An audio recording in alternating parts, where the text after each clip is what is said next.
Cellphone என்பது ஒரு வரம், ஒழுங்காக உபயோகித்தால். செல்போன் என்பது ஒரு சாபம், அதை நீங்கள் முறை தவறி உபயோகித்தால். ஏன் அவ்வாறு சொல்கிறேன் தெரியுமா? 16 வயது நிரம்பிய 11ஆம் வகுப்பு 12ஆம் வகுப்பு படிக்கின்ற மாணவர்கள் பாய்ஸ் லாக்கர் ரூம் அப்படின்னு சொல்லி ஒரு இன்ஸ்டாகிராம் பேஜ் ஆரம்பிக்கிறான் 6 மாசத்துக்கு முன்னால. ரொம்ப கவனமா அமைதியாக கேட்குறீங்க, பிள்ளைங்க மேல அவ்வளோ அக்கறை இருக்கு இல்லையா?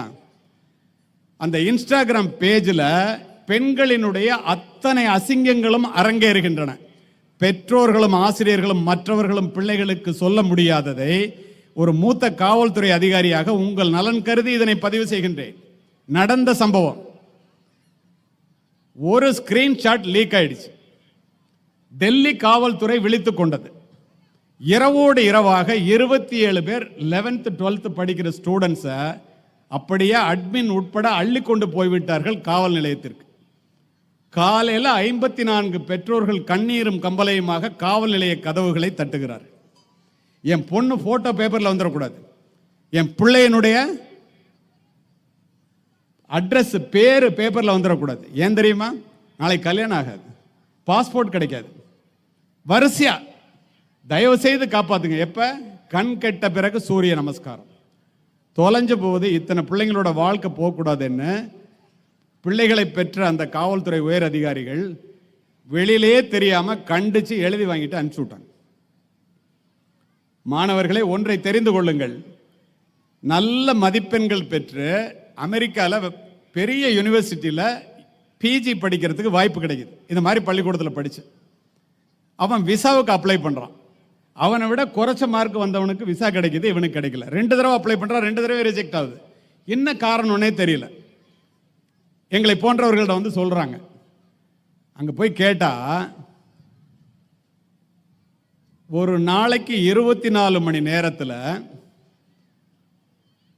ஆர்டிஃபிஷியல் இன்டெலிஜென்ஸ் ட்ராக்கிங் சிஸ்டத்தில் உன்னுடைய ஃபோன் நம்பரை போட்டா நீ ஒரு நாளில் எத்தனை மணி நேரம் செல்போனில் இருக்க, என்னத்தை பார்க்குறேங்கிறது உன் வண்டவாளெல்லாம் தண்டவாளத்தில் ஏறிடுது.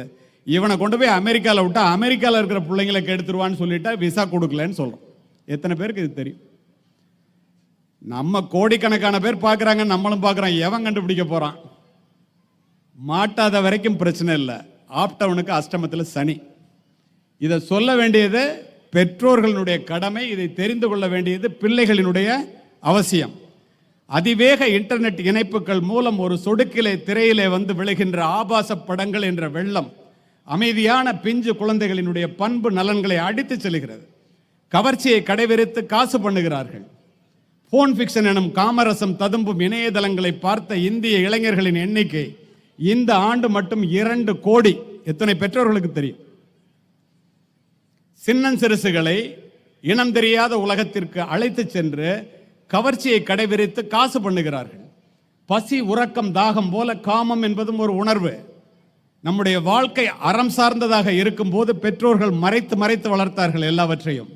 இப்போது பொருள் சார்ந்த வாழ்க்கையாக மாறிவிட்ட பிறகு பெற்றோர்கள் பிள்ளைகளுக்கு எந்த வயதிலே யார் மூலமாக எப்படி சொல்ல வேண்டுமோ அப்படி சொல்லி இதனுடைய ஆபத்தை புரிய வைக்கவில்லை என்றால் செல்போன் திரைகளும் சின்ன திரைகளும் பெரிய திரைகளும் ஒன்றுமே அறியாத கள்ளங்கபடம் இல்லாத இந்த பிஞ்சு குழந்தைகளை கையை பிடித்து அழைத்து கொண்டு போய் ஆபாச புதைகுழியிலே தள்ளிவிடும். மெச்சூரிட்டி வர்றதுக்குள்ள நாலெட்ஜ் வந்துடுது. நல்லா தெரிஞ்சுக்கங்க, மெச்சூரிட்டி வர்றதுக்குள்ள நாலெட்ஜ் வந்துடுது. உங்களுக்கு எனக்கு 30 வயதில் தெரிஞ்சது அவனுக்கு 15 வயசுல தெரியும். எப்படி அதை ஹேண்டில் பண்றது அப்படிங்கிறது தடுமாறி நிற்குது இளைய சமுதாயம். உள்ளபடியே இது இளைஞர்களுடைய குற்றமா என்றால் இல்லை, இது சமூகத்தினுடைய குற்றம். ஏன் அப்படி சொல்றேன் தெரியுமா? வளர்ப்பினுடைய குறைபாடுகள். பெற்றோர்கள், உங்களை சிரிக்க வைப்பதற்காக நான் அழைக்கப்படவில்லை, உங்களை சிந்திக்க வைப்பதற்காக அழைக்கப்பட்டிருக்கின்றேன். போதிப்பினுடைய போதாமை, ஆசிரியர்கள், அபரிமிதமான இணையதள வளர்ச்சி, இதில் மாட்டிக்கொண்டு என்ன செய்வது என்று தெரியாமல் இந்த பாடங்களை படிப்பதா இந்த ரீல்ஸை பார்க்கறதான்னு தெரியாமல் இந்த இளைய சமுதாயம் தடுமாறி நிற்கின்றது. இதற்கு ஒரு தெளிவை ஏற்படுத்த வேண்டியது குறிப்பாக பெற்றோர்களினுடைய கடமை என்பதை தயவு செய்து புரிந்து கொள்ளுங்கள். ஒரு செல்போனை புள்ள எடுக்கணும்னா மாணவர்களே, stop think and then touch. நினைச்ச உடனே செல்போன் எடுக்காத. படிக்கிற காலத்தில் எதுக்காக இப்போ எடுக்க போகிறோம்? யாருக்கிட்ட பேசணும்? அம்மாட்ட பேசணுமா, ஆசிரியர்கிட்ட பேசணுமா? எடுத்து பேசிட்டு வை. ஒன்றுமே இல்லாமல் எடுத்தேன்னா ஃபஸ்ட்டு நோட்டிஃபிகேஷன் வரும். பெரியவங்களுக்கு நமக்கு இதே கதை தானே நீங்கள் நினைக்கிறது எனக்கு தெரியுது. அது உள்ளே போவீங்க, வாட்ஸ்அப் மெசேஜ், வாட்ஸ்அப்பில் குரூப்பில் என்ன இருக்குது, யூடியூப்பு, ஃபேஸ்புக், இன்ஸ்டாகிராம், ஓடிடி, 3 மணி நேரம் ஆயிருக்கும். யார்கிட்ட பேசணுமோ அதை மறந்துருப்பீங்க. பாக்கி அத்துணையும் நடந்திருக்கும். இது அத்துணை பேருக்கும் நடந்திருக்கும். யாராவது இல்லைன்னு சொல்ல முடியுமா? சொல்லுங்க. அப்போ இந்த செல்போன் என்பது எப்படி வடிவமைக்கப்படுகிறது, இதனுடைய சூட்சுமம் என்ன, இதை இந்த பிள்ளைகளுக்கு யார் சொல்லுவது? நிஜ உலக ஆபத்திலிருந்து உங்களை காப்பாற்றிக் கொள்ள, உங்கள் பிள்ளைகளை காப்பாற்றிக் கொள்ள என்னவெல்லாம் செய்வீர்களோ, இந்த நிழல் உலக ஆபத்திலிருந்து உங்கள் பிள்ளைகளை காப்பாற்ற அத்துணையும் செய்ய வேண்டும். கடற்கரைக்கு பிள்ளையை அழைச்சிட்டு போனா அலை வந்துச்சுன்னா தன்னை அறியாம கையை பிடிக்கிறீங்கல்ல.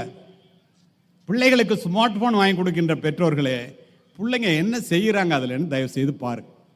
என் பிள்ளை நல்ல பிள்ளை, பால் தெரிந்து போவது பாத்திரத்திற்கு தெரியாது என்பதை போல பிள்ளைகள் கெட்டு போய்விட்டார்கள் என்பதை கடைசியாக தெரிந்து கொள்ளுபவர்கள் பெற்றோர்களாகத்தான் இருக்கின்றீர்கள்.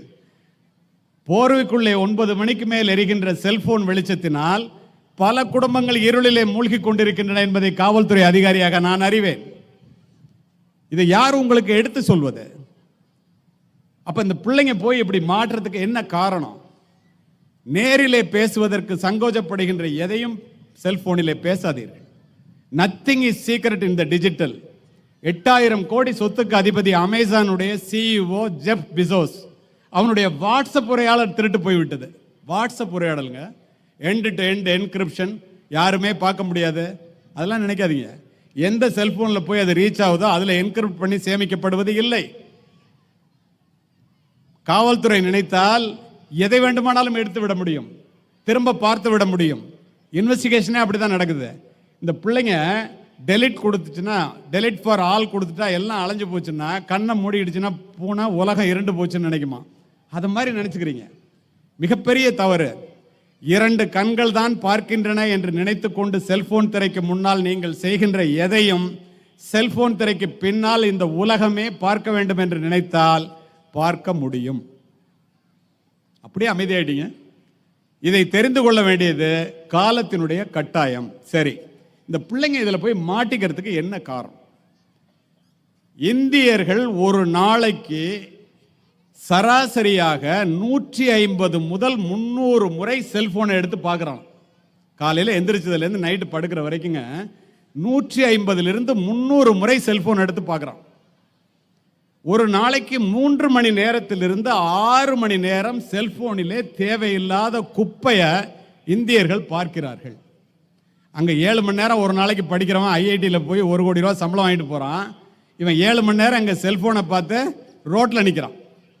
உங்களுடைய உழைப்பு, உங்களுடைய சிரமம் அத்துணையும் விழுங்கி விடுகிறது இந்த செல்போனில் வர்ற ரீல்ஸ். இப்போ யோசித்து பாருங்க, செல்போனை நம்ம யூஸ் பண்ணுறோமா, செல்போன் நம்மளை யூஸ் பண்ணுதா? சரி, இந்த பிள்ளைங்க ஏன் இப்படி மாட்டிக்கிறாங்க? இதில் எப்படி வடிவமைக்கப்படுகிறது?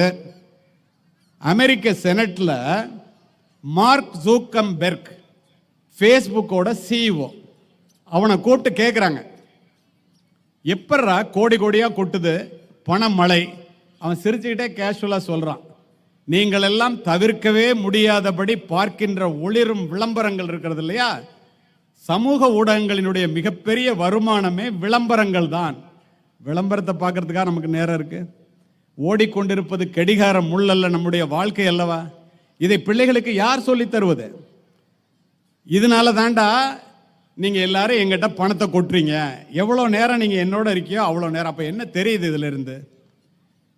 இந்த செல்போன் செயலிகள், அப்ளிகேஷன்ஸ் மிகப்பெரிய புத்திசாலிகளால் வடிவமைக்கப்படுகிறது. எதுக்கு தெரியுமா? உங்களுடைய கவனத்தையும் உங்களுடைய நேரத்தையும் தங்களிடமே வைத்துக் கொள்ள வேண்டும் என்பதற்காக கோடிக்கணக்கான டாலர்களை கொட்டி அதை பார்த்தவுடன் உணர்ச்சி பூர்வமான ஒரு கிளர்ச்சி நிலைக்கு உங்களை மாற்றி அதிலிருந்து வெளியில் வர முடியாதபடி உங்களை எப்படி உங்கள் நேரத்தை அதில் செலவு செய்ய வேண்டும் என்பதை செல்போன் நிறுவனங்கள் முடிவு செய்கின்றன. இதில் இந்த பிள்ளைகள் குறிப்பாக மாட்டிக்கொண்டு தன்னுடைய நேரத்தை வீணாக்குகிறார்கள். ஒரு ஃபேஸ்புக்கில் ஒரு போட்டோவை ஒருத்தர் அப்லோட் பண்ணுனா நம்மை விட நம்முடைய உளவியலை செல்போன் நிறுவனங்கள் காசு கொடுத்து செலவு பண்ணி புத்திசாலிகளை வச்சு தெரிஞ்சு வச்சிருக்கான். என்ன தெரியுமா அது? இந்தியர்கள், குறிப்பாக இந்திய இளைஞர்கள் அல்லது பெரியவர்கள் தன்னை பற்றி மற்றவர்கள் என்ன நினைக்கிறார்கள் என்பதை அறிந்து கொள்வதில் மிக ஆர்வமுடையவர்கள். ஒருத்தனை பத்தி நினைக்கல, அவனுக்கு அவனை பத்தி நினைக்கிறதுக்கே நேரம் இல்லை. ஆனா உங்களுக்கு என்ன, நம்மளை பத்தி மற்றவன் என்ன நினைக்கிறான்னு தெரிஞ்சுக்கிறதுல ஆர்வம் உள்ளவர்களாம். அதுக்கு என்ன செய்யறீங்கன்னா, மற்றவர்களுடைய பாராட்டுக்கும் புகழ்ச்சிக்கும் இந்திய மனிதர்களினுடைய மனசு ஏங்குகிறதாம். ஒரு படத்தை போட்ட உடனே எத்தனை பேர் லைக் பண்றான் அப்படின்னு இந்த இளைய சமுதாயம் பார்க்குதான். ஒரு 10 நிமிஷத்துல ஹே யூ ரிசீவ்டு 10 லைக்ஸ் அப்படின்னு வரும். உடனே 10 பேர் லைக் பண்ணியிருக்காண்டி. உங்களுக்கு ஒரு விஷயம் தெரியுமா? இந்த செல்போன் நிறுவனங்கள் வந்து உங்க படத்தை யாருக்கு அனுப்பணும், எவ்வளவு நேரம் அனுப்பணும், அந்த நிரல் வரிசையையும் அந்த விஞ்ஞான தொழில்நுட்பத்தையும் அவர்கள் தெரிந்து வைத்து கொண்டு 10 பேர் உங்களுக்கு லைக் போட்டோன்னு அனுப்புறான்ல, 9 பேர் அந்த படத்தை விரும்பி யாருமே அனுப்புறது இல்லையா. தான் ஏதாவது போட்டால் அவன் திரும்ப லைக் போடணுமேங்கிறதுக்காக போடுறானா. இந்த அடிப்படை அறிவு கூட நமக்கு இல்லாமல் ஒரு மாயையிலே நாம் வாழ்ந்து கொண்டிருக்கின்றோம்.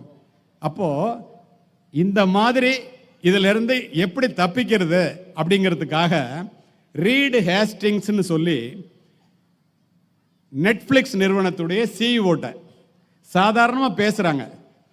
உங்களுக்கு யார் போட்டி, யூடியூபா ஃபேஸ்புக்கான்னு? அவன் சொல்கிறான், அவங்கெல்லாம் இல்லை, இந்த மனிதர்களுடைய, இந்த இளைஞர்களுடைய குறிப்பாக பகல் நேரத்தெல்லாம் நாங்கள் எடுத்துட்டோம், ராத்திரி நேரத்தை எப்படி எடுக்கிறதுங்கிறதுக்காக ரொம்ப தீவிரமாக யோசிச்சுட்டு இருக்கோம். ஓப்பனாக கொடுக்குறான் பேச்சு.